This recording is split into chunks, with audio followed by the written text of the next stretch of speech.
हाय राम यत्रो डिफेन्ड गर्यो होइन गभर्मेन्टलाई राजा किन चाहियो भन्यो होइन कसैले राजावादी भएर आयो भने नि के हो दिमाग छैन भन्ने जस्तो गर्यो होइन अनि लास्टमा आएर के गरेको यस्तो सबजना राजा चाहियो भनेर सडकमा उत्रेको बेलामा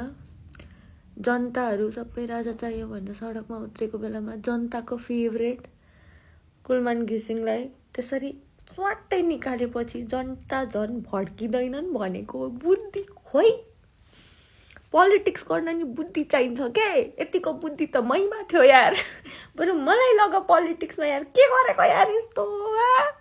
मलाई राख बरु एडभाइजर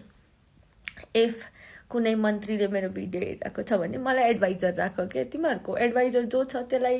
घाममा सुकाइदेऊ के गरेको तर यही कुरामा मलाई एउटा कन्सपिरेसी थ्योरी दिमागमा आइरहेछ वाट इफ एमालेको सरकार छ नि एमाले पार्टी नै राजासँग मिलेर अब यो सबै यो जे पनि सिस्टम चलिरहेछ हाम्रो यो डेमोक्रेटिक रिपब्लिक फेडरल वरेभर सिस्टम छोडिदिनु अब मोनार्कीको सिस्टममा जाऊँ भनेर डिल गरे नि हुनसक्छ अनि त्यही भएर यस्तो जुन जनता भड्काउने काम गरिरहेको